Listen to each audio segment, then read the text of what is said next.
Hello everyone, मैं उमेश रॉय एक बार फिर से आप सभी का स्वागत करता हूं आपका अपने यूट्यूब चैनल मैथ्स स्ट्रोक में।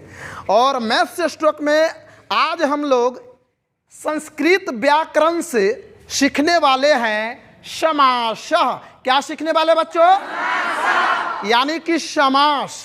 यह एक ऐसा टॉपिक है जिससे एग्जाम में क्वेश्चन रहता ही रहता है। ऑब्जेक्टिव में भी और सब्जेक्टिव में भी पूछा जाता है। या तो आपका समास का डिफिनीशन पूछ देगा या फिर समास का प्रकार पूछ देगा या उसमें से किसी प्रकार के बारे में पूछ सकता है। तो ऐसे में आज का क्लास बहुत इंपॉर्टेंट होने वाला है। शुरू से लेकर लास्ट तक वीडियो के साथ बने रहिएगा ताकि समास को लेकर के आज आप लोगों को एक बेहतरीन नॉलेज मिलने वाला है। ठीक है ना?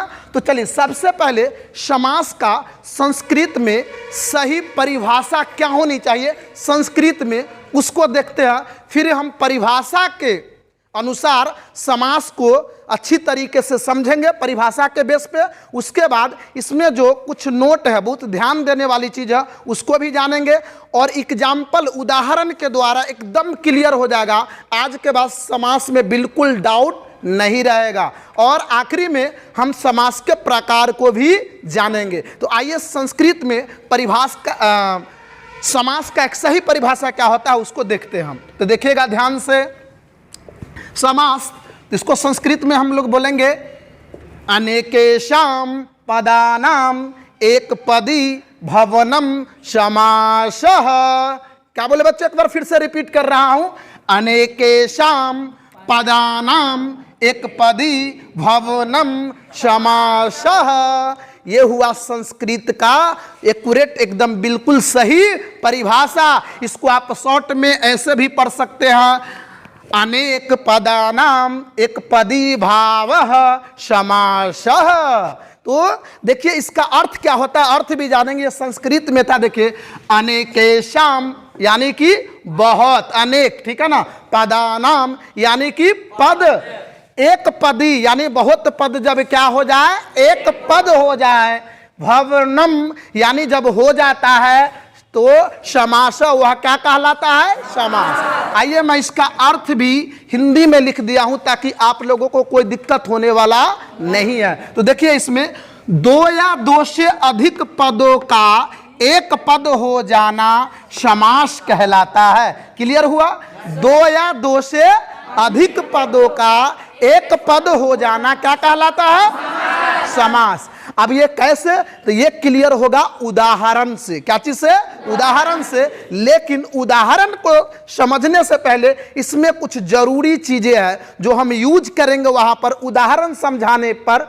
तो जब तक ये नहीं जानेंगे उदाहरण जब हम समझाएंगे तो आपको क्लियर समझ में नहीं आएगा। आज के बाद समास में कोई भी डाउट नहीं रहने वाला है। तो चलिए हम संस्कृत का समास का एक संस्कृत में परिभाषा जान गए ना बच्चों? आपको एग्जाम में बिल्कुल यही लिखना है और उसके अर्थ को भी समझ गए। अब कुछ नोट देखते हैं जिसमें बार बार यूज होने वाला है। तो देखिए ध्यान से नोट क्या है।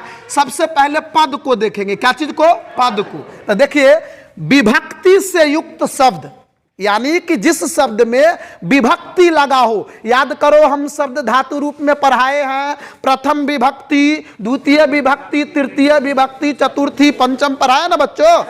सप्तम और संबोधन पढ़ाए थे। तो विभक्ति यानी कि जिसमें का से ये सब जो लगा रहा तो उसको क्या बोलते हैं? विभक्ति बोलते हैं। तो जिस पद में, याद रखेगा, सॉरी, जिस शब्द में विभक्ति लगा हो उसे क्या बोलते हैं बच्चों?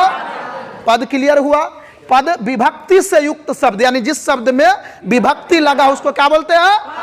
पद। कोई डाउट? चलिए अब हम लोग समझते हैं पदार्थ। अब देखिए इसमें अभी इस्तेमाल नहीं है, लेकिन जब इसके प्रकार बताएंगे तो उसके परिभाषा में बार बार पदार्थ शब्द का इस्तेमाल होगा। ठीक है ना? तो पदार्थ क्या होता है वो जानेंगे। अब बहुत सारे बच्चों को दिमाग में चल रहा होगा सर पदार्थ हुआ है जिसमें आयतन हो, जिसमें कुछ भार हो, जो जगह छेकता हो। बिल्कुल नहीं, वो साइंस की वो पदार्थ की डिफिनीशन है, परिभाषा। लेकिन हम लोग यहाँ संस्कृत में जो पदार्थ का यूज करेंगे इसको, इसका मतलब समझिए। पदार्थ, कहीं भी पदार्थ लिखा रहा है उसका मतलब क्या होता है? देखिए पद के अर्थ को क्या बोलते हैं? यानी कोई भी पद का अर्थ होता है ना बाबू, तो उस पद के अर्थ को क्या बोलते हैं? तो पदार्थ। क्लियर है? पद समझ गए, पदार्थ समझ गए। अब देखिए विग्रह पद, ये बहुत जरूरी है, ध्यान से देखिएगा। विग्रह पद, लोग आपको टीचर किताबों में नोटबुक में लिखा हुआ होगा विग्रह पद, वो क्या होता है तो इसको समझते हैं। तो समास में अलग पद जो रहता है, अलग अलग पद, समास में जो अलग अलग पद होते हैं, अलग पद जो होते हैं उसको क्या बोलते हैं? विग्रह पद। जो समास में क्या होते हैं? अलग अलग, वही विग्रह को हम लोग हटाते हैं, ठीक है ना। तो याद रखेगा विग्रह पद, समास में जो अलग अलग पद उसको क्या बोलते हैं? विग्रह पद। क्लियर है?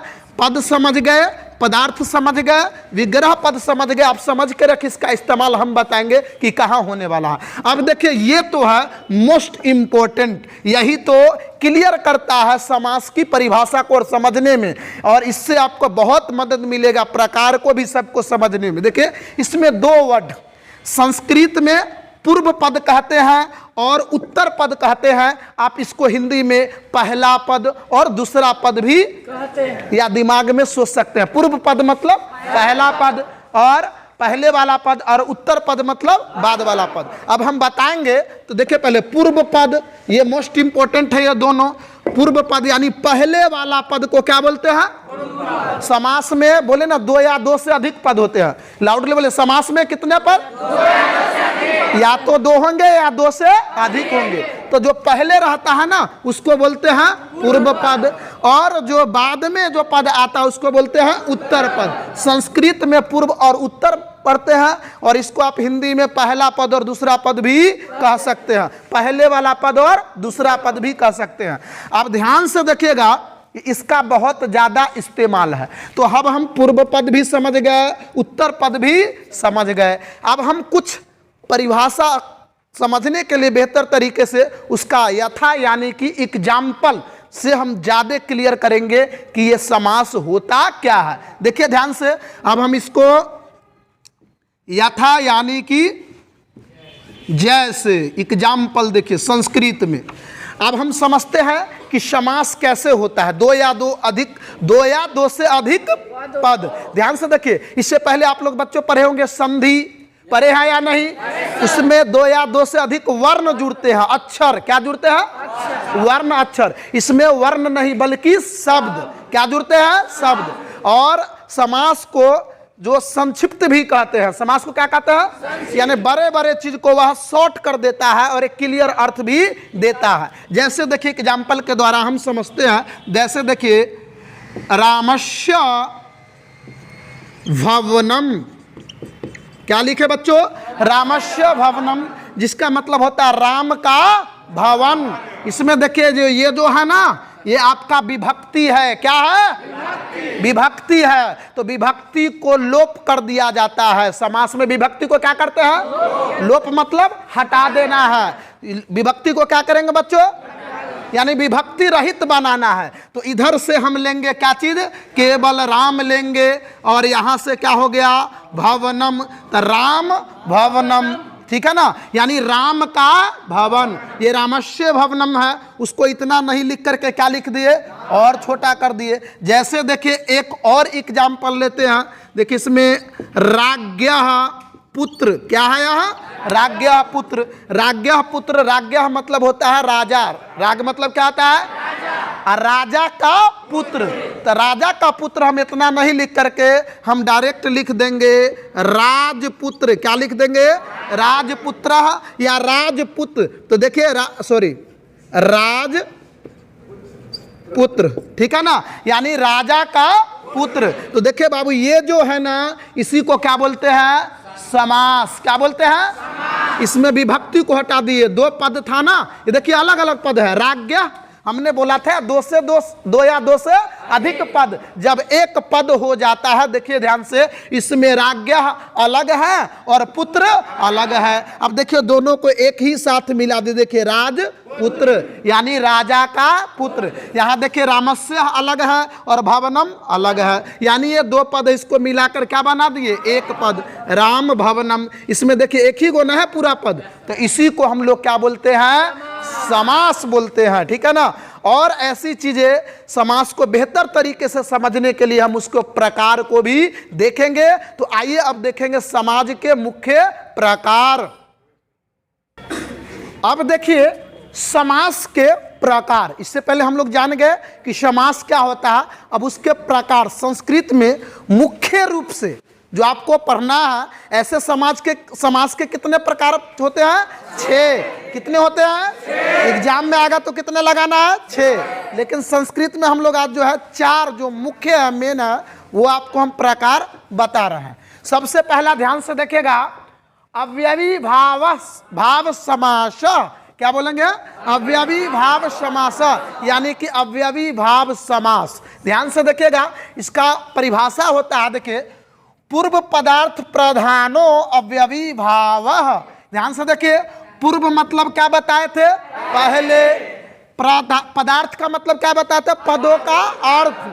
प्रधानो मतलब प्रधान, यानी जिस समास में पूर्व पद का अर्थ यानी पहले वाले पद का अर्थ जो है वह प्रधान हो, यानी कि मेन हो, उसी को क्या बोलते हैं? अव्ययी भाव समास। देखिए इसमें क्लियर है, पूर्व पदार्थ प्रधानो अव्ययी भाव, यानी कि जिस समास में पूर्व पद का, पदार्थ मतलब बताया पद का अर्थ, यानी जिस समास में पहले वाले यानी पूर्व पद का जो अर्थ है वह प्रधान में हो, यानी कि मेन में हो, उसी को क्या बोलते हैं? अव्ययी भाव। आइए एक एग्जाम्पल के द्वारा समझते हैं। जैसे देखिए, उपगृहम, क्या लिखा हुआ है? उपगृहम, यह अव्ययी भाव का समास है। कैसे पकड़ेंगे, इसके लिए मैं एक और सेकेंड वीडियो बनाऊंगा, उसमें ट्रिक बताऊंगा, और उस ट्रिक से आप देखते ही पहचान जाएंगे कि यह कौन सा समास है। आज थोड़ा सा इसको हम समझते हैं। देखिए इसमें उप जो है, आप प्रत्यय पढ़े होंगे ना, प्रत्यय, स्वर, उपसर्ग और प्रत्यय,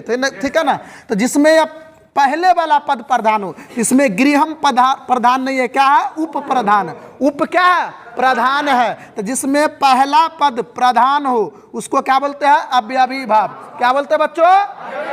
अव्ययी भाव। जैसे देखिए, गृहस्य समीपम, क्या है? गृहस्य समीपम, ये 2 अलग अलग पद हैं, इसी को हम लोग बोलते हैं उपगृहम। क्या बोलते हैं इसको? उपगृहम। तो ये हो गया अव्ययी भाव का एग्जाम्पल। कोई डाउट? इसको आप लोग अच्छे तरीके से नोटबुक में नोट कर लेना, बाद में, पहले समझ लो। अब है तत्पुरुष समास। तत्पुरुष समास यानी तत्पुरुष समास। तो देखिए इसमें उत्तर पदार्थ प्रधानो तत्पुरुष।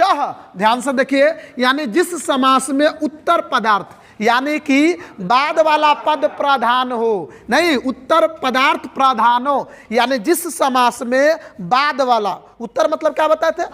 बाद वाला पद प्रधान हो, उसको क्या बोलते हैं?